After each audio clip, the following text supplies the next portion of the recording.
পৃথিবীতে বলৎকার সমকামিতা বেড়ে যাবে, জেনা ব্যভিচার বাড়বে, বেহায়াপনা বাড়বে, প্রচুর পরিমাণে জেনা হবে। আজকে যদি আপনি সারা পৃথিবীর দিকে তাকান, শুধু জেনা আর জেনা, শুধু জেনা আর জেনা। সারা দুনিয়াতে যদি তাকান শুধু জেনা, এত পরিমাণে জেনা ব্যভিচার বেড়ে গেছে, হিসাব করলে আপনার গা শিহরে উঠবে, হিসাব করলে গা শিহরে উঠবে। এত পরিমাণে জেনা ব্যভিচার বেড়ে গেছে, হিসাব করলে আপনার গা শিহরে উঠবে। উন্নত বিশ্বের দিকে যদি তাকান, ওদের অনেক কিছুই ভালো, কিন্তু একটা দিক খুব মারাত্মক, ওরা বিয়ে করার আগেই বাচ্চা নিয়ে নেয়। রব্বুল আলামিন আমাদেরকে বললেন তোমরা ন্যায় করো, ন্যায় বিচার করো, ন্যায়ের পক্ষে থাকো। এরপর আল্লাহ বললেন ওয়াল ইহসান, তোমরা দয়া করো, দয়া। একজন মানুষ আরেকজন মানুষকে চার কারণে ভালোবাসে। এক নম্বর হলো জামালিয়াত, দুই নম্বর কামালিয়াত, তিন নম্বর কারাবাত, চার নম্বর ইহসান। জামালিয়াত মানে সৌন্দর্য। কোনো মানুষ যদি সুন্দর হয় তাহলে দেখবেন সুন্দর একটা বাচ্চা হলে সবাই কোলে নিয়ে আদর করে চুমা খায়। বাড়ির গাভীর বাচ্চাটা যদি, ওটা বন্ধ করে দাও, ওটা লাগতো। বাড়ির গাভীর বাচ্চাটা যদি সুন্দর হয়, গরুর বাচ্চাটাও যদি সুন্দর হয়, তাহলে দেখবেন মালিক গরুর গলার ভিতরে ছোট্ট একটা ঝুনঝুনি বেঁধে দেয়। বাচ্চাটা লাফায় আর ঝুনঝুন ঝুনঝুন করে, গাভীর মালিকের মনে ভালো লাগে। খুব মনোযোগ দিবেন, এটার নাম জামালিয়াত। জামালিয়াত সৌন্দর্যের কারণে হযরত ইউসুফ আলাইহিস সালাতু ওয়াস সালাম জুলাইখা পাগল হয়েছিল। শুধু জুলাইখা না, জুলাইখার বান্ধবীরা পর্যন্ত পাগল হয়েছিল। হযরত ইউসুফের সৌন্দর্যে তারা মোহিত হয়েছিল। শুধু জুলাইখা না রে, যখন মিশরের মানুষেরা ক্ষুধার মধ্যে পড়ে যাইত, অভাবের তাড়নায় মিশরীরা হযরত ইউসুফের রাজপ্রাসাদের সামনে দাঁড়ায় বলল, ইউসুফ রে, আমাদের রাজা, তাড়াতাড়ি আমাদেরকে খাবার দাও, আমাদের কষ্ট হচ্ছে। আল্লাহ ডাক দিলেন জিবরাইল, আমার ইউসুফের সামনে যাও, সামনে যে আমার ইউসুফের মুখের নেকাব খুলে দিতে বলো। হযরত সাইয়েদনা ইউসুফ মুখের মধ্যে সবসময় নেকাব বেঁধে চলতেন। নারীরা যেমন মুখের মধ্যে নেকাব বেঁধে চলে, হযরত সাইয়েদনা ইউসুফ মুখের মধ্যে নেকাব বেঁধে চলতেন। হযরত ইউসুফ সবার সামনে মুখের নেকাব তিনি ছেড়ে দিলেন। হাজার হাজার মিশরবাসী হযরত ইউসুফের চেহারার দিকে তাকাইয়া আন্দোলন পর্যন্ত তারা ভুলে গিয়েছিল, ক্ষুধার যন্ত্রণা পর্যন্ত তারা ভুলে গিয়েছিল। একবার জোরে বলা যাবে কি আল্লাহু আকবার। হযরত ইউসুফকে এতটা সৌন্দর্য আল্লাহ দিয়েছিলেন, এটার নাম হলো জামালিয়াত। দ্বিতীয় নাম্বার হচ্ছে কামালিয়াত। কামালিয়াত মানে একজন লোক যখন কামেল হয় তখন দুনিয়ার মানুষ তারে ভালোবাসে।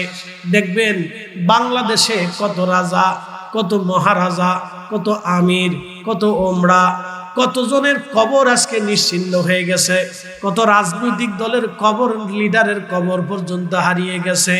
তার কবরের পাশে এখন আর কেউ যায় না। কিন্তু ৩৬০ জন আল্লাহর ওলির মাজারে এখনো মুসলমানরা যায় বসে বসে জিয়ারত করে। কি কথা কন না কেন? এটার নাম কামালিয়াত। যতদিন পর্যন্ত দুনিয়া থাকবে ততদিন ওলিদের জিয়ারত চলতে থাকবে।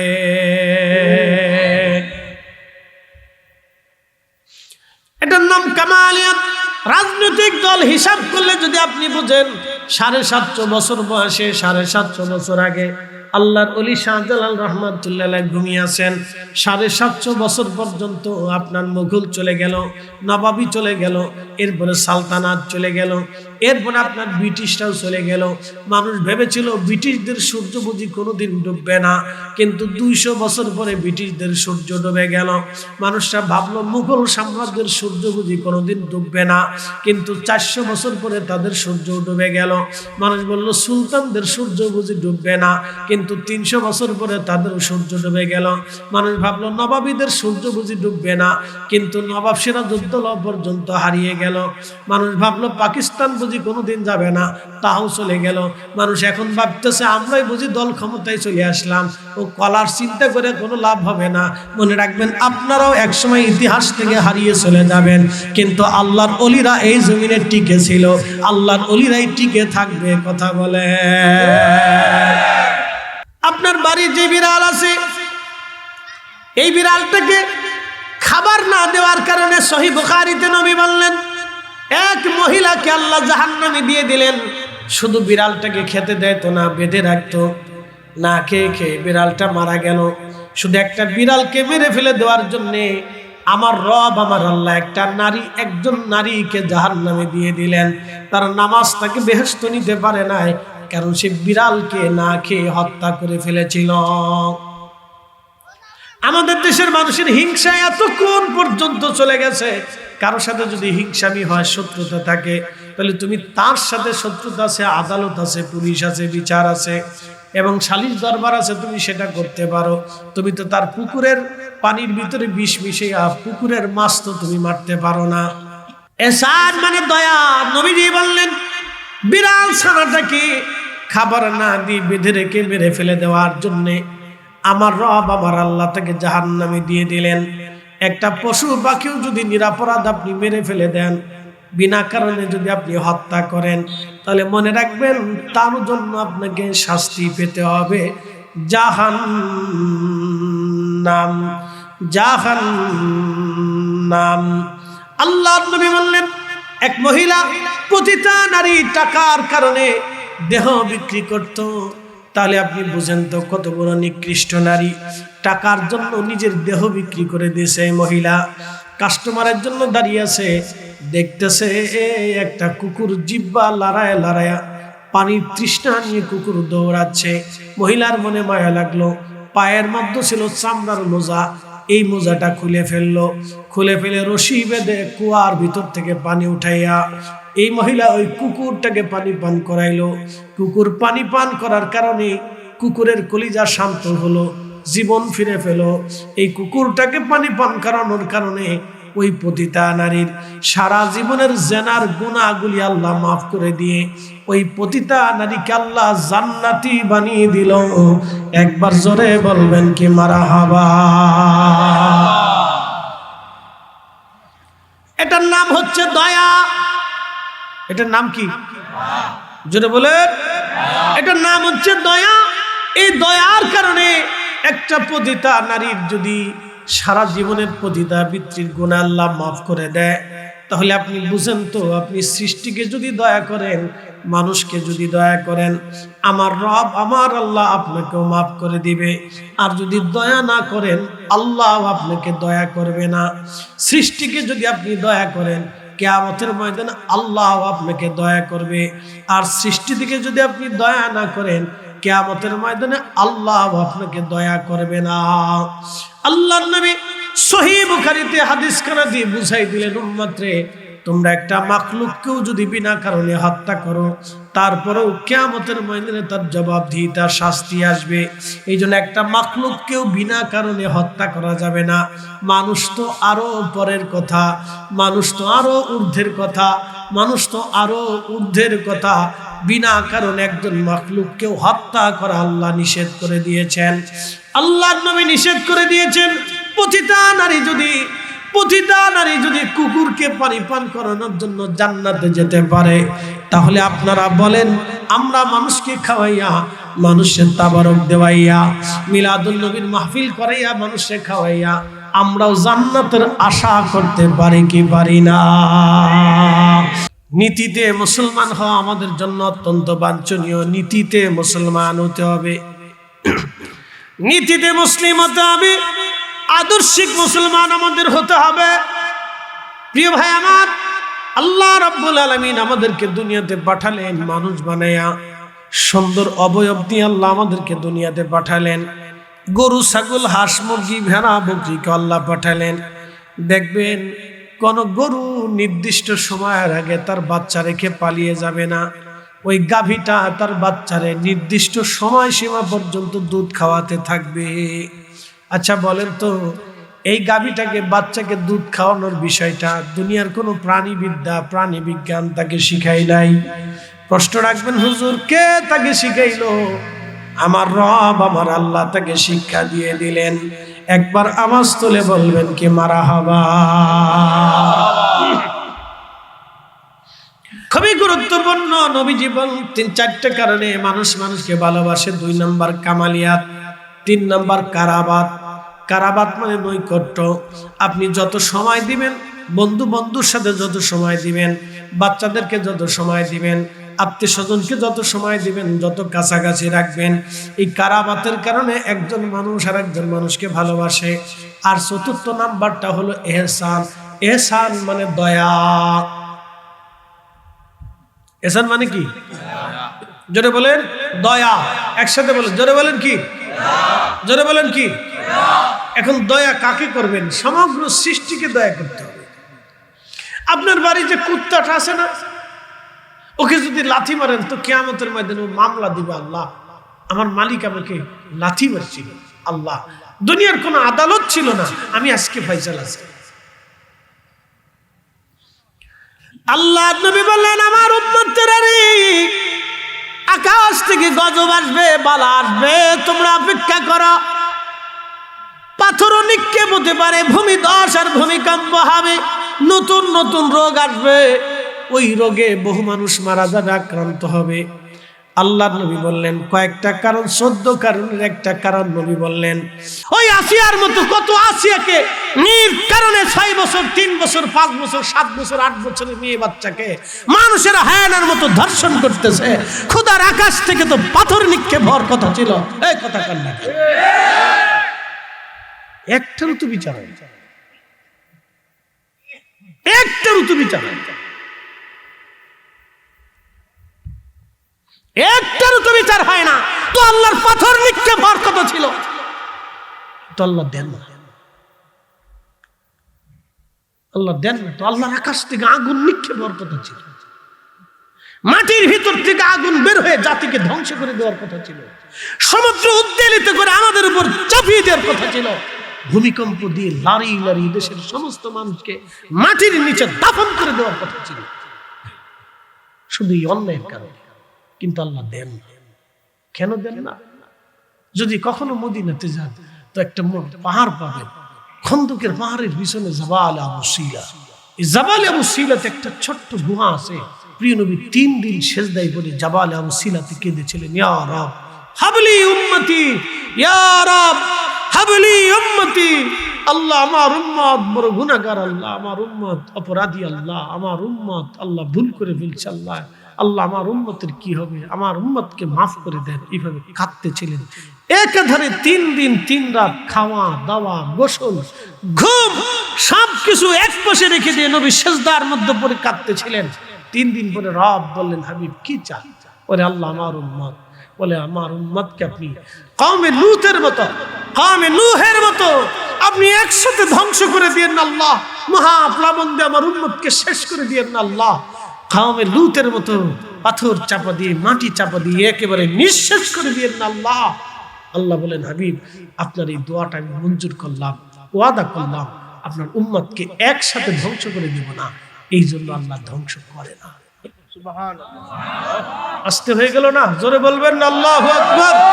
চিৎকার মেরে বলেন না ইয়া রাসূলুল্লাহ। তিনি সেই নবী, আমাদের সেই নবী আমাদের জন্য কেঁদেছিলেন, বিনিময়ে আমরা কিচ্ছু দিতে পারি না, কিচ্ছু দিতে পারি, আমরা কিচ্ছু ওনাকে দিতে পারি। এই জন্য আল্লাহ গজব দেয়। আপনি কল্পনা করতে পারবেন আসিয়ার মতো একটা ছোট্ট মেয়ে গুপ্তাঙ্গ কেটে বিলেট দিয়ে ফেরে তাকে নির্মম ভাবে হত্যা করার পর আজও পর্যন্ত আসামিকে ফাঁসির কাস্টে ঝুলাইতে পারে না আদালত। কি বিচার চান এদেশে? হ্যাঁ, কার বিচার?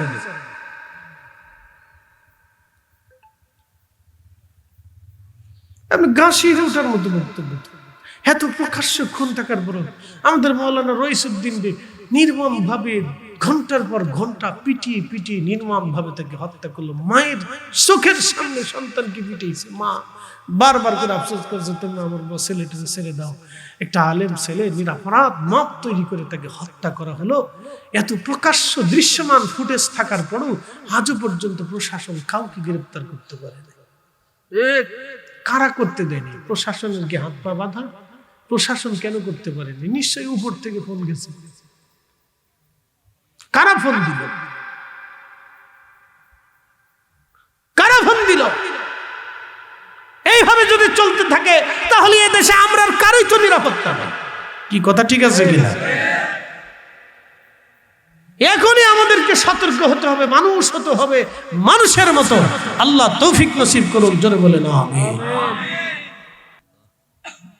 বুঝেন তো? ও যারা মেসির ভক্ত আছেন, ও বিয়ে করার আগে বাচ্চা বলে দুটো হয়েছে। হ্যাঁ, যারা নেইমারের ভক্ত আছে, ওর মতো চুল কাটে, মুরগা কাটিং দিছে।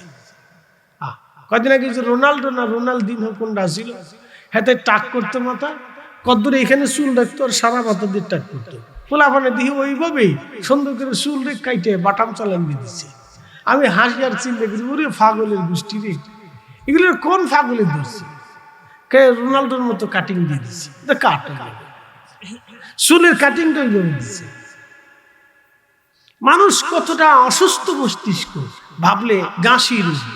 অসুস্থতা মানুষের হৃদয়টাকে ব্যাধিতে আক্রান্ত করছে। এই জন্য আল্লাহ কোরআনে ডাক দিছে, নিয়ে আইয়া তুহান নফসুন মুতমাইন্না, হে প্রশান্ত আত্মা, ইরজিই, আমার দিকে ফিরে আসো। ইলা রাব্বিকি রাদিয়াতাম মারদিয়া, আমি আল্লাহর সন্তুষ্টির দিকে তুমি ফিরে আসো। হে প্রশান্ত আত্মা, তুমি আমার দিকে আসো। এই হিসাব করলে আপনি আত্মা খুঁজে পাবেন না, নফসে মুতমাইন্না পাবেন না। তো নফসে আম্মারা দিয়ে তাম দুনিয়া ভরে গেছে। তো বলে হুজুর, পৃথিবী কেন টিকে আছে? অমিয়া, পৃথিবী আমরার জন্য টিকে না।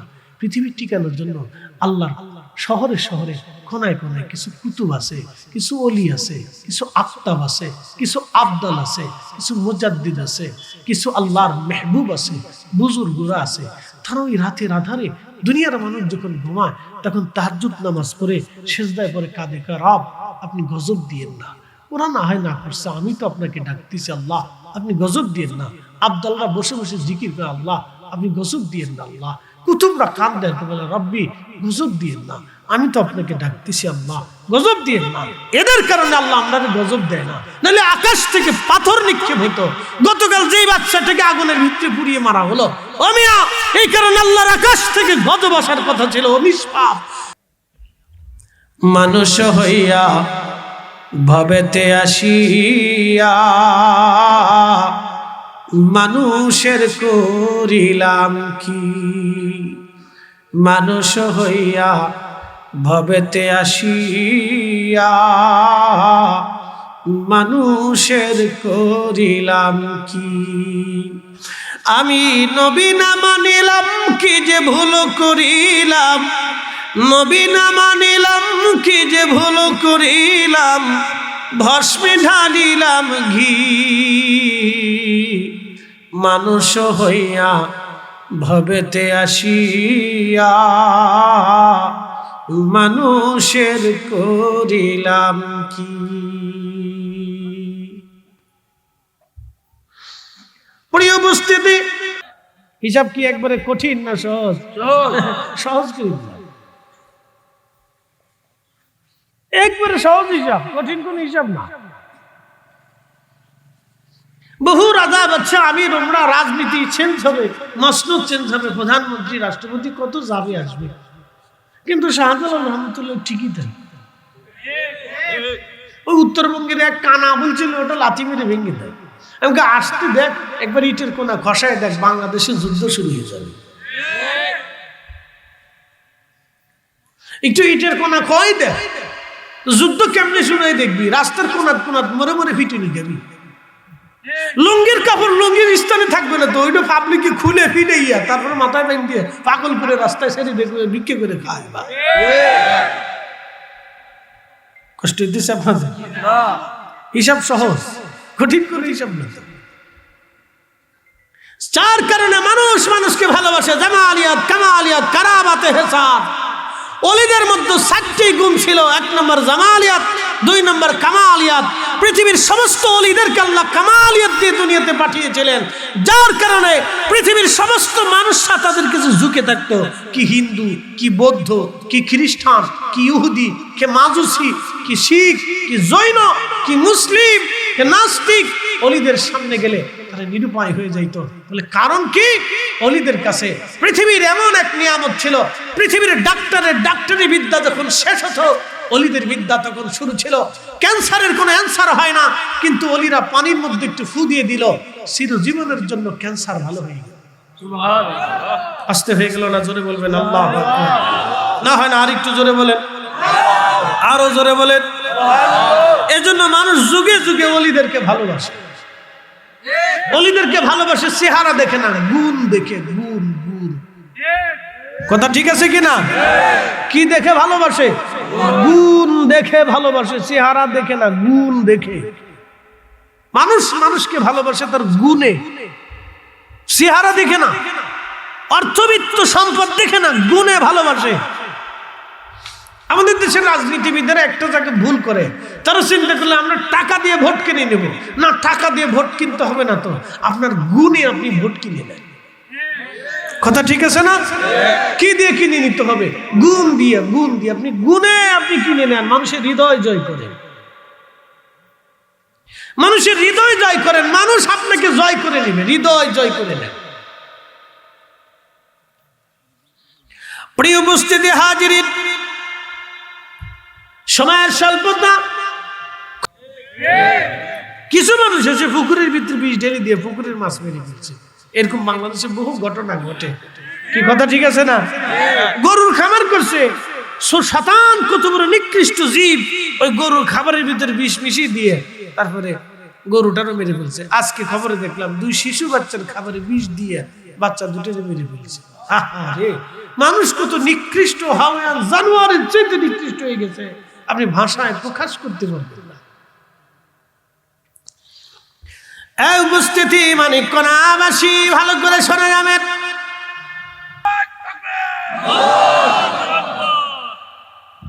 কি দাওয়াত সেদিন দিলেন বলেন তো? আমরা এখন এই বাংলাদেশে 15 লক্ষ আছে কোরআনের হাফেজ। যেমনি সুবহানাল্লাহ কইতেছেন, মনে হয় যে আপনারা দুর্বল হয়ে গেছেন। জোরে বলেন না সুবহানাল্লাহ। কত লক্ষ কোরআনের হাফেজ? 15 লক্ষ। মসজিদে জুতা চুরি বন্ধ হয়েছে। বাংলাদেশের এমন কোন গ্রাম নাই যে গ্রামে ওয়াজ না হয়। আমি মালয়েশিয়াতে গেছি, হুজুর মহিউদ্দিন আব্দুল কাদের জিলানী রাহমাতুল্লাহির কলিজার টুকরা ছেলে আওলাদে রাসূল সুলতানুল আরিফিন হযরত ইসমাইল বাগদাদি আল হাসানি হুসাইনি রাহিমাহুল্লাহর মাজার মালাক্কার সাগরের প্রণালীর ভিতরে, ছোট্ট একটা দ্বীপের ভিতরে।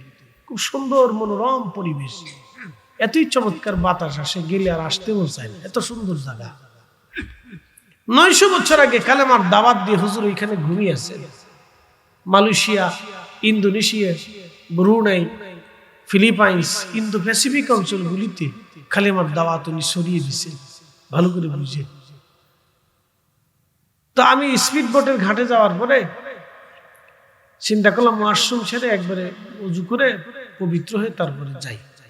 ওখানে যাই আবার কোথায় কি পানি পাই না পাই, সাগরের পানি দিতে সবকিছু হয় না। গেলাম আমি ওয়াশরুম ছেড়ে উজু টুজু করে বের হওয়ার পরে দেখি এরকম একটা টেবিল আছে, টেবিলের উপর একটা কাঠের বাক্স খোলা, তো কিছু রিঙ্গিত পরে আছে। তা বললাম কি ব্যাপার, ওরা কি ভিক্ষা করে? না।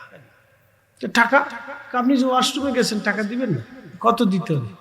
1 রিঙ্গিত দিলে হবে। তো ওদের দেশের 1 টাকা, আর আমাদের হলো 30 টাকা। আমাদের দেশ থেকে 6 বছর আগে ওরা স্বাধীন হয়েছে। তাহলে চিন্তা করেন আমরা কত বড় ধনী। বুঝতে পারছেন? আমাদের দেশের প্রায় 20-30 লক্ষ মানুষ ও দেশে যে কাজ করে। বুঝতে পারছেন? তাহলে আমরা কত বড় ধনী এবার চিন্তা করেন। ওদের 1 টাকা আর আমরা 30 টাকা, অথচ স্বাধীন হয়েছে আমাদের থেকে মাত্র 6 বছর আগে। আর এখন আমরা গুতাগুতিতে আছি, উড়ি গুতাগুতি। সারা দুনিয়ার মানুষ চিন্তা করি এরা এরকম গুতাগুতি করতে পারে, তো ওখানে আমরা দেশে ঢুকতে দেবো না। এই জন্য আমাদের পাসপোর্টের দিকে তাকাইলে ওরা চিন্তা করে অভাগা জাতিরে ঢুকতে দিয়ে পরে আমরা দেশে গুতাগুতি করবো। হ্যাঁ, আমরা ঢুকতে দেয় না। ফাস্টফুড দেখলে খালি এমনি তাকা,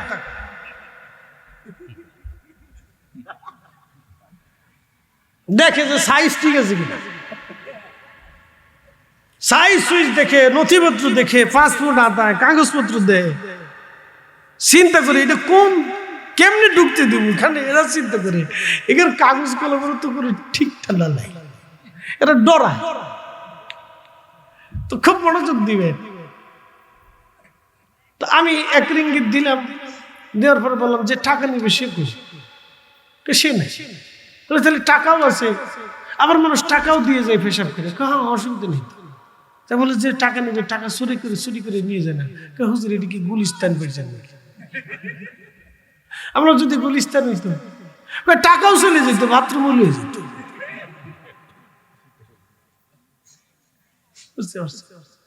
আপনি চিন্তা করেন যে মানসিক ভাবে 30 বছর ওদের থেকে আমরা পিছনে পড়ে দিচ্ছি হিসাবে, ওদের বাথরুমের টাকা চুরি হয় না, আর আমাদের দেশের মসজিদের তালা ভাঙিয়ে চুরি টাকা চুরি করে।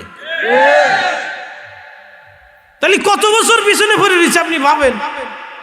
ওদের দেশে 65% মুসলমান, 35% অন্যান্য ধর্মের মানুষ, আর আমাদের দেশে 85% মুসলমান, 15% অন্যান্য ধর্মের মানুষ। তো আমরা এই দেশে এত ওলি আল্লাহ আসছে, এত দাওয়াত দিল, এত নসিহত, এত ওয়াজ, এত নসিহত, প্রত্যেক জুমাতে হাজার হাজার মসজিদে হুজুরের ওয়াজ করে একবারে তুফান বয়ে ফেলাইছে। এই যে মানুষে বুঝাচ্ছে, ওয়াজ শুনে নামাজ পড়ে এসে বিড়ি দুটো টান দিলি ওয়াজ শেষ।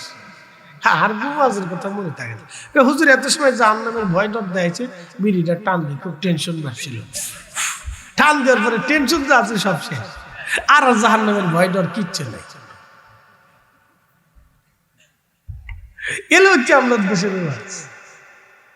কি যে ওয়াজ শোনাবো, আমি মাঝে মধ্যে চিন্তা করি, আরে কি যে ওয়াজ করতাম, কার ওয়াজ করবো? ফুল আড্ডা করবো না বেটার ভোটটা করবো, না বাড়ির ঘরের ভিতরেরটা করবো, না বেটারটা করবো, না কোনটা করতাম?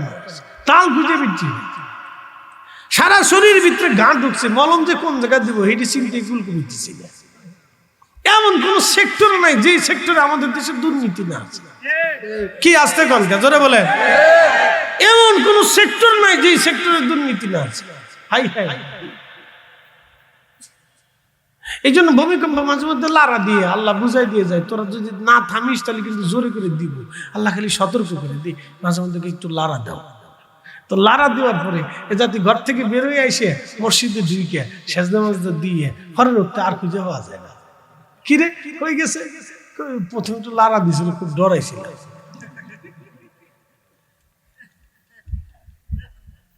এরপরে আমি প্রিয় উপস্থিতি হাজিরিন, গুরুত্বপূর্ণ কথা এগুলি। আমাদেরকে মুসলমান হতে হবে, একেবারে টাটকা মুসলমান। আল্লাহ আমাদের বুঝার আজকে নাই। এখন বলেন, এই 36 বছর ধরে কি তাদের জন্য দোয়া হচ্ছে না? তো এই মাহফিল যদি আরো 36 বছর টিকে থাকে, তাহলে বাকি 36 বছরেও তাদের জন্য দোয়া চলমান থাকবে। এই মাহফিল তিনি সবাইকে নিয়ে আদায় করেন। এখানে শুধু জনাব আলাউদ্দিন ভাইয়ের আব্বা আম্মার জন্য দোয়া হবে তা কিন্তু না। এই মেঘনা বাজারের আশেপাশে গোরস্থানে যে যেখানে আছে যত মানুষ কবরে ঘুমিয়ে গেছে, অথবা এই মেঘনা নদীর অববাহিকায় পানির স্রোতে যত চর এবং যত কবর ভেঙে নিয়ে গেছে, আমরা সবার জন্য আজকে দোয়া করব। এই নদীটা আজ থেকে 400 বছর আগে এখান দিয়ে ছিল না। আপনাদের কাছে আশ্চর্য মনে হচ্ছে না? আশ্চর্য মনে হচ্ছে। 400 বছর আগে এই নদীটা আসলে এখান দিয়ে ছিল না। 400 বছর আগে এই নদীর অববাহিকা ছিল বর্তমান কুমিল্লার যে লালমাই পাহাড় আছে, এই লালমাই পাহাড়ের পাদদেশ দিয়ে, ক্যান্টনমেন্টের পাশ দিয়ে এই নদীটা প্রবাহিত হতো 400 বছর আগে। এখান দিয়ে নদীটা প্রবাহিত হতো। তো প্রশ্ন করবেন, তাহলে নদীটা এইখান দিয়ে কেন আসলো? এই নদীটা এখন আপনাদের নরসিংদীর পাশ দিয়ে একেবারে দাউদকান্দি হয়ে বের হয়ে গেছে। মূলত এই নদীটা প্রবাহিত হতো মেঘনা নদীটার অববাহিকাই ছিল লালমাই পাহাড়ের পাশ দিয়ে। কিন্তু কালের বিবর্তনে প্রলয়ঙ্করী এক ভূমিকম্পের কারণে আল্লাহ এই নদীর দিকটাকে পরিবর্তন করে দিলেন। 1757 একটা প্রলয়ঙ্করী ভূমিকম্পের কারণে এই নদীর গতি পরিবর্তন হয়ে আজকে আপনাদের পাশ দিয়ে প্রবাহিত হচ্ছে। একসাথে জোরে বলবেন আল্লাহু আকবার। মালিককে আল্লাহ। বাকি 400 বছর পরে নদীটা এখান দিয়ে থাকবে কিনা আমরা জানি না, আমরা কেউ জানি না। তাহলে বুঝেন যে ভূমিকম্পের তাড়নায় যদি নদীর গতি পরিবর্তন হয়, তাহলে ওই ধরনের ভূমিকম্প যদি আরেকটা বাংলাদেশে আঘাত করে তাহলে কত মানুষ মারা যাবে? বিজ্ঞান বলেছে মিনিমাম 1 কোটি মানুষ মারা যাবে। 14 কোটি মানুষ ভূমিকম্পের সাথে আক্রান্ত হবে এবং কয়েক কোটি মানুষ আহত, নিহত এবং ল্যাংড়া, কানা, বোবা, খোড়া হয়ে যাবে, বিকলাঙ্গ হয়ে যাবে। আপনি বুঝেন তাহলে কত বিভীষিকা আসতে পারে। বলে হুজুর এটা কি হবে? হ্যাঁ হবে। 1757 যদি হতে পারে তাহলে এটাও হবে। যে সেন্ট মার্টিন দ্বীপ নিয়ে এত কানাঘুষা চলতেছে, যেই দ্বীপটার দখল নিয়ে বহু ঝামেলা আন্তর্জাতিক মহলের অন্দরমহলে চলতেছে, প্রকাশ্যমান ভিতরে ভিতরে, যেই দ্বীপের নিয়ে অনেক কথা চলতেছে, সেই দ্বীপটা আজ থেকে 300 বছর আগে সাগরের উপরে ছিল। এটা সাগরের ভিতরেই ছিল, নিচে ছিল। 1797-তে 97 দিকে একটা ভূমিকম্প হয়েছিল, প্রলয়ঙ্করী। এই ভূমিকম্পে সেন্ট মার্টিন দ্বীপটা সাগরের নিচ থেকে 3 ফিট উপরে উঠে সাগর থেকে সেটা দৃশ্যমান হয়ে সেখানে বসবাস উপযোগী হয়েছে। একসাথে জোরে বলবেন আল্লাহু আকবার। প্রশ্ন করি, সে আল্লাহ আছে কিনা? আছে। সে আল্লাহ ভূমিকম্প দিতে পারে কিনা? পারে। তাহলে ওই সময় যদি সেন্ট মার্টিন দ্বীপ সাগরের নিচ থেকে ভেসে উঠতে পারে, তাহলে আরেকটা ভূমিকম্প আসার কারণে বাংলাদেশের মতো আরেকটা বাংলাদেশ সাগরের নিচ থেকে ভেসে উঠতে পারে। আস্তে করে নজরে বলেন, পারে কিনা? পারে। আরেকটা বাংলাদেশ ভেসে উঠতে পারে। এটা ওনার ইচ্ছা। আমি শুধুমাত্র ওনার শক্তির এক বাহ্যিক দৃষ্টিকোণ থেকে আপনাদেরকে আমাদের দেশের সিচুয়েশন থেকে, ঘটে যাওয়া ইতিহাস থেকে একটু স্মরণ করিয়ে দিলাম। সে আল্লাহ এখন আছে। যে আল্লাহ এই মেঘনা বাজার প্রতিষ্ঠিত করেছেন, 500 বছর পরে এখানে কিছু নাও থাকতে পারে, আবার 500 বছর পরে এখানে রাজধানীও হতে পারে, আমরা কেউ জানি না। অথবা মরুভূমি হয়ে যেতে পারে, অথবা অনেক বড় জঙ্গল হতে পারে, অথবা সাগরের মতো হয়ে যেতে পারে, আমরা জানি না। এর অর্থ হচ্ছে আগামী মুহূর্তে আমাদের জীবনে কি আছে আমরা কেউ জানি না। কথা ঠিক আছে কিনা? আগামী মুহূর্তে আমাদের ভাগ্যে কি আছে আমরা কেউ জানি? একসাথে বলেন, জানি। তো না জানলে তাহলে আমরা কেন অন্যের সম্পদ মেরে খাবো? প্রশ্ন আমার। কথা ঠিক আছে কিনা? যদি আমরা না জানি যে আগামী 1 সেকেন্ড পরে আমাদের ভাগ্যে কি আছে, যদি আমরা নাই জানি, তাহলে অন্যের সম্পদ নিয়ে কারাকারি করার তো কোনো অর্থ আসে না। কথা ঠিক আছে না? একজনে ব্যবসা করে ভালো হচ্ছে, আমি তাকে ঘৃণা করা, হিংসা করার কিছু নাই। আল্লাহ ওকে দিছে। আপনি আপনার দোকানে বসে দোয়া করেন, আল্লাহ তুমি তোমার ওই বান্দারে দিছো, আমারও তো তুমি দিতে পারো, তাহলে তুমি আমারও দাও, তারও দাও, আমারও দাও। তাহলে হিংসা হলো না, বরং আপনি তার জন্য দোয়া করলেন, আপনার নিজের জন্য দোয়া করলেন। ঠিক আছে? এটাই মানলাম। এই জন্য অলিদের প্রথম শিক্ষা কি জানেন? মানুষ অলিদেরকে বেদাতি বলে, সেদাতি বলে, পূজারি বলে, মাজার পূজারি বলে, বহুত কিছু বলে থাকে, এবং তাদের অনুসারীদেরকেও মানুষ বাতেল, ভণ্ড, এটা সেটা বলে থাকে। আচ্ছা বলেন তো, এই যে বাংলাদেশে খুন খারাপি, কাটাকাটি, মারামারি, গুতাগুতি, পুরাপুরি লাথালাথি, কিলিকিলি, ফাসরাফাসরি, ওরে ধর্ষণ, ওর মেয়ে ধরে নিয়ে যাও, ওর বাচ্চা মেরে ফেলে দেওয়া, ওরে জেলখানায় দেওয়া, ওরে মামলা দেওয়া, বাংলাদেশের কোন অলির দরবার থেকে হয় না? আস্তে করে না, জোরে বলেন, একসাথে বলেন। তাহলে অলিরা এত মানুষের কাছে, বিভিন্ন পীরের দরবার মানুষের কাছে এত খারাপ কেন হয়? আমি নিজে বুঝি না। আপনি বলেন বাংলাদেশের কোন পীরের দরবার থেকে এই লাথালাথি, মারামারি, কাটাকাটি, কুবাকুবি, আগুন দিয়ে হুড়াহুড়ি, দুদিন পর পর পিটাপিটি, এই যে ধর্ষণ, খুন, হত্যা, মামলা সামলা, মিথ্যা মামলা, বাংলাদেশের কোন পীরের দরবার থেকে এইগুলি উস্কানি দেওয়া হয়, এইগুলি চালু করা হয়, দেওয়া হয়? আমাকে একটু দেখান তো। না থাকলে তাহলে পীর ওলিদের দুর্নাম কেন করেন? আমি বুঝি না কিছু। তাদের দুর্নাম কেন করেন যে এরা ভালো না, এরা ইসলামের ক্ষতি করলো, দেশের ক্ষতি করছে? আপনি বুঝান আমাকে। এগুলি হচ্ছে মানুষের এক ধরনের স্বভাবগত অভ্যাসে পরিণত হয়ে গেছে, বুঝতে পারছেন? ও নাচতে না জানলে উঠান বাঁকা, এর অর্থ হলো ওরে ভালো লাগে না, এই জন্য ওর তাকাইলেও আমার কাছে খারাপ লাগে। এটা তোর তাকানোটাও ভালো না। বলে তুই কাঁদিস কেন? বলে কাঁদি না, আমার মুখই এরকম। বুঝতে পারছেন ভাই? এগুলি অনেক কিছু বিবেচ্য বিষয়। আপনাদেরকে আজকে একটা কথা বলি, একজন মানুষকে আপনি মেরে ফেলে দিলেন, পৃথিবীর সমস্ত মানুষ মিলে ইচ্ছা করলেও কি মরা মানুষটাকে জিন্দা করতে পারবে? একসাথে জোরে বলে। আবার কোন মানুষ জিন্দা, কোন মানুষ জিন্দা, আল্লাহর ইচ্ছা না হলে পৃথিবীর সমস্ত মানুষ চেষ্টা করলেও কি তাকে মেরে ফেলতে পারবে? পারবে না। তো খুব মনোযোগ দিবেন। এই যে একজন মানুষকে মানুষ খুন করলো, মেরে ফেললো, তার দ্বারা মৃত্যু সংঘটিত, এই বাচ্চাদেরকে একটু সরাই দেন, একটু দূরে শুয়ে পড়েন। আল্লাহুম্মা সাল্লি আলা সাইয়্যিদিনা মাওলানা মুহাম্মাদ ওয়া আলা আলি সাইয়্যিদিনা মাওলানা। তুমি আল্লাহর প্যারা হাবিব,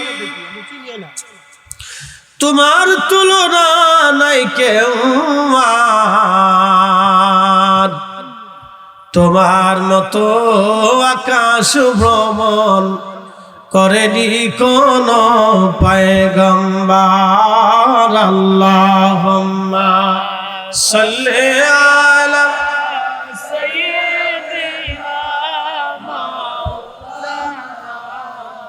মুহাম্মাদ ওয়া আলা আলি সাইয়্যিদিনা